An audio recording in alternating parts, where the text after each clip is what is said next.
In this whole video series, we are going to discuss about 50 important points to improve SQL query performance.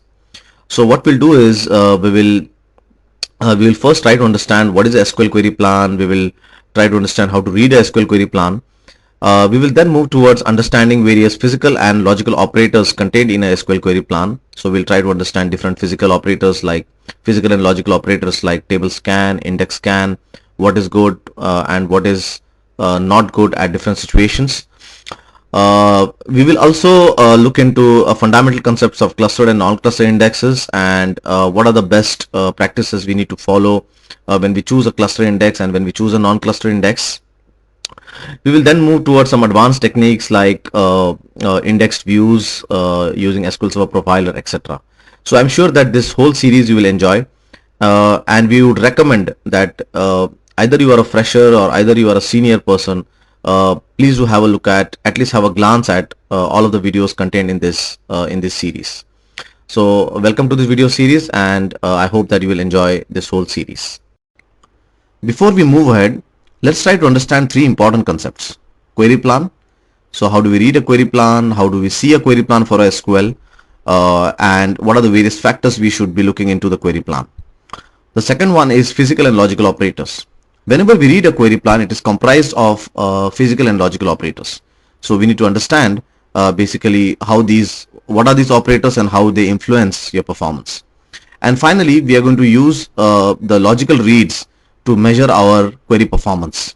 So we will also try to understand what is logical and physical reads and how they differ from each other. So basically, this will lay out our foundation for SQL query performance improvement. Every SQL statement which you fire on the SQL server is broken down into series of execution process or execution steps. And these execution steps or process are called as iterators, or they are also called as operators. Now, for example, you can have iterator like aggregation, you can have iterator like sum, average, insert, update, delete.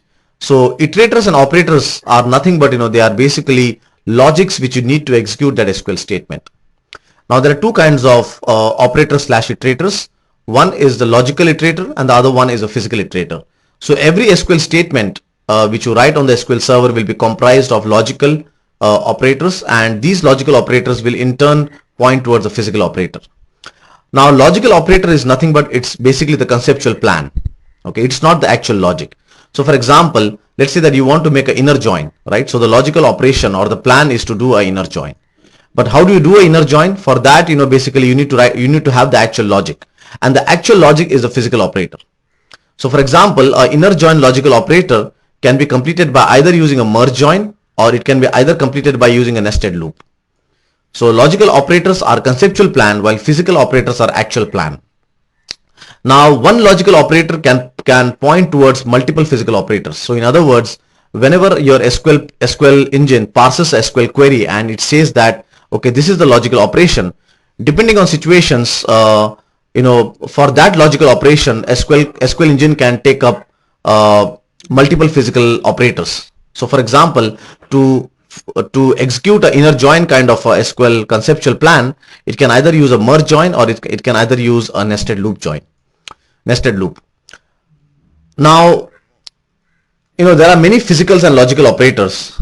If you go to Microsoft.com, if you go to this link, you can probably type this link you can pause the video and you can type the link on your browser and execute it. You will see that there are tons of logical and physical operators over here. Okay, so this page has a very detailed explanation of logical and physical operators. Now, in order to understand how a SQL plan is executed, it is very important to understand what are the various logical operators and physical operators which comprise that SQL plan. If you are able to understand that, then improving the performance of SQL query plan is just a piece of cake. So you can go to this page and you can see this various physical and logical operators. Now, for example, you can see the merge join. Now the merge join basically is a physical operator, and as you can see on the tutorial of MSDN, it is written that merge join is a physical operator, and merge join performs these logical operations. Like for example, it can perform an inner join, it can perform a left outer join, etc. So as we discussed, that logical operators, they form the conceptual plan, while physical operators, they form the actual logic which needs to be executed for the logical operator. So how do we see these logical and physical operators? How do I know that for a given SQL statement, what are the physical operators and logical operators which will be used to execute that SQL statement? So here's a simple demonstration of how we can see those operators.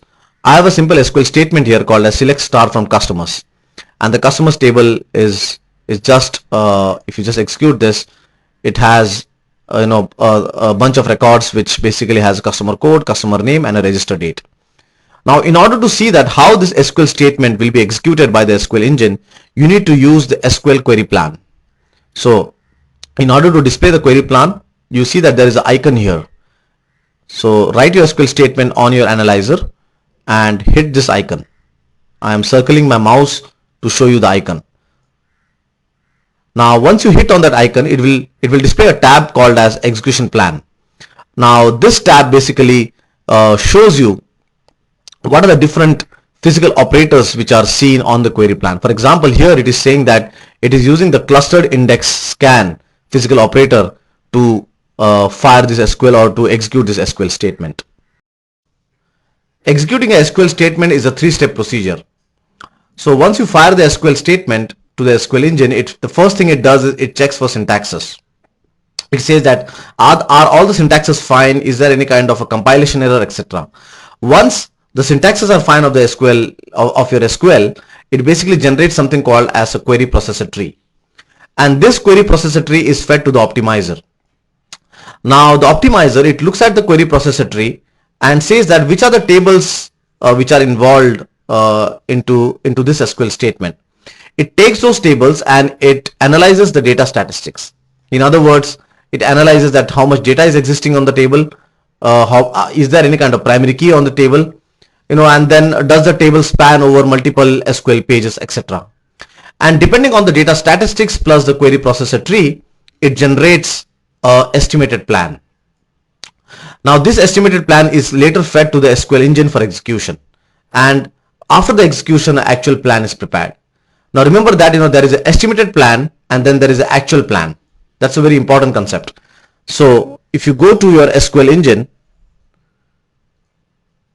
and if you right click, you will see that there is a display estimated execution plan and there is a include actual execution plan. So these two are different concepts altogether.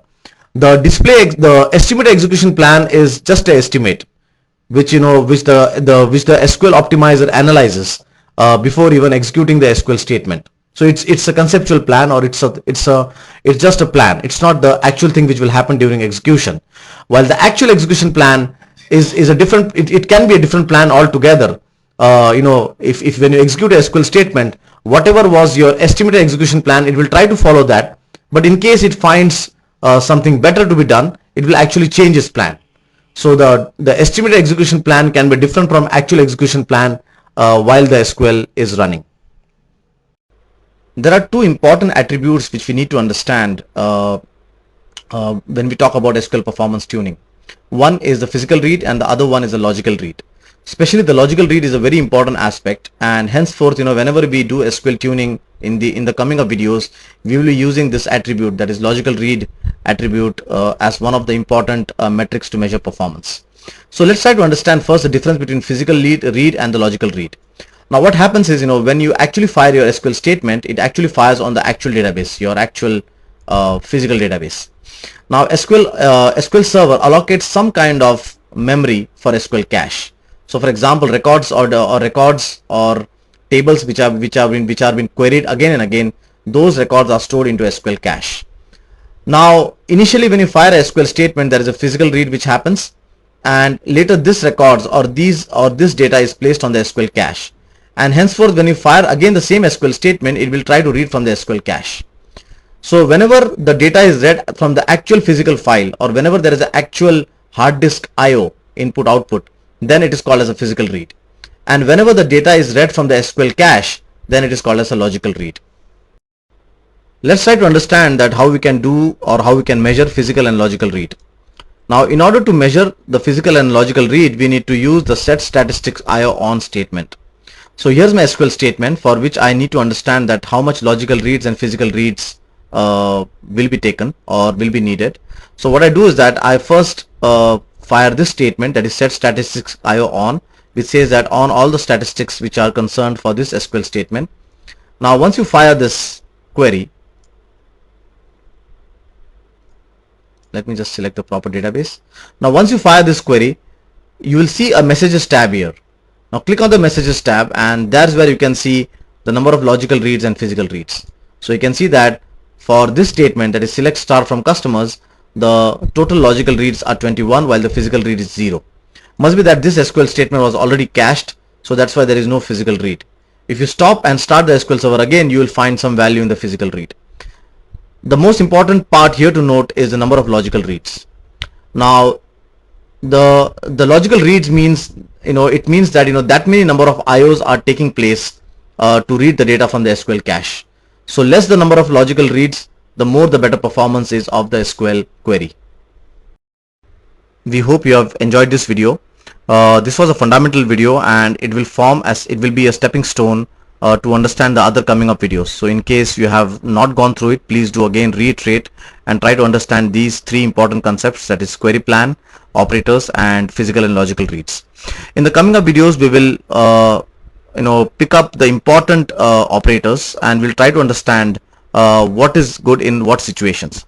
So we'll look into table scan, we'll look into index seek, index scan, etc., and we'll try to see that under different circumstances how they fit well and which should be chosen as a best practice.